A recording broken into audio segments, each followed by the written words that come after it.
दोस्तों, आयला ने आखिरकार अपनी जिंदगी को नए सिरे से शुरू करने का फैसला कर लिया है।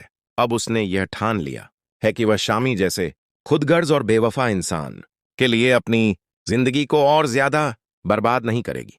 उसने अपनी पढ़ाई पर ध्यान देना शुरू कर दिया है और दोबारा यूनिवर्सिटी जाना शुरू कर दिया है। आयला अब अपने पैरों पर खड़ा होना चाहती है।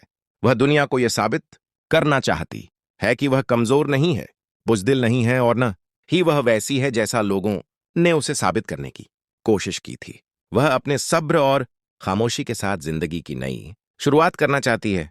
लेकिन दूसरी तरफ आयला कि यही खामोशी और उसका मजबूत बनना शामी को बिल्कुल भी पसंद नहीं आ रहा। जब भी वह आयला को खुद में मस्त पढ़ाई करती हुई और पहले से ज्यादा मजबूत देखता है तो उसके अंदर एक अजीब सी बेचैनी पैदा हो जाती है। उसके दिल में एक आग सी जलने लगती है। वह सोचने पर मजबूर हो जाता है कि आखिर आयला उसे इतनी जल्दी कैसे भूल सकती है। क्या उसकी कोई अहमियत नहीं थी? क्या आयला सचमुच अब उससे आगे बढ़ चुकी है?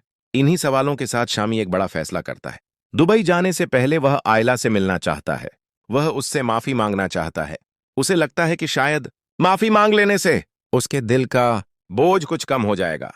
इसी दौरान जब उसे पता चलता है कि उस दिन रिमला यूनिवर्सिटी नहीं गई है तो वह अकेला ही यूनिवर्सिटी पहुंच जाता है। उसके दिल में सिर्फ एक ही ख्वाहिश होती है कि किसी तरह वह आयला से अपने गुनाहों की माफी मांग सके। यूनिवर्सिटी पहुंचकर वह उसका रास्ता रोक लेता है। वह हाथ जोड़कर उसके सामने खड़ा हो जाता है और बेहद शर्मिंदगी के साथ कहता है कि उसे माफ कर दिया जाए।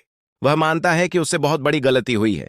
वह यह भी कहता है कि वह अच्छी तरह जानता है कि आयला जितनी मजबूत दिख रही है अंदर से उतनी मजबूत नहीं है। उसके साथ हुए धोखे और तकलीफों ने उसे अंदर तक तोड़ दिया होगा, लेकिन फिर भी वह पूरी दुनिया के सामने मजबूत बनने की कोशिश कर रही है। शामी अपनी गलती स्वीकार करते हुए कहता है कि उसकी वजह से आयला की जिंदगी बर्बाद हुई है। वह खुद को उसका मुजरिम कहता है और यह भी मानता है कि कहीं ना कहीं उसे इस बात का अफसोस है कि उसने उसे खो दिया। लेकिन शामी की यह बातें अब आयला के दिल पर कोई असर नहीं डालती।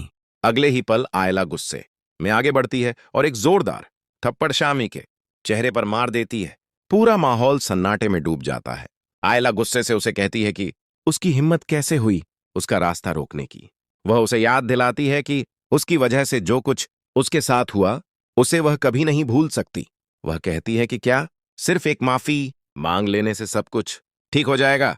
क्या वह सारी जिल्लत, दर्द और तकलीफें खत्म हो जाएंगी जो उसने उसकी वजह से झेली है? आयला साफ शब्दों में कहती है कि उसकी जिंदगी में अब शामी के लिए कोई जगह नहीं बची। उसकी माफी से उसे कोई फर्क नहीं पड़ता। वह उसे चेतावनी देती है कि आइंदा कभी उसका रास्ता रोकने की कोशिश न करे, वरना उसे इससे भी ज्यादा बुरा जवाब मिलेगा। ये कहकर आयला वहां से चली जाती है और शामी वहीं खड़ा अपने गाल को पकड़कर सोचता रह जाता है। उसे एहसास हो जाता है कि कुछ जख्म ऐसे होते हैं जो सिर्फ माफी मांगने से नहीं भरते। दूसरी तरफ कहानी एक और नया मोड़ लेती है। शाम को जब शामी घर लौटता है तो वहां उसकी मंगनी की तैयारियां शुरू हो चुकी होती हैं। घर में खुशियों का माहौल बनाने की कोशिश की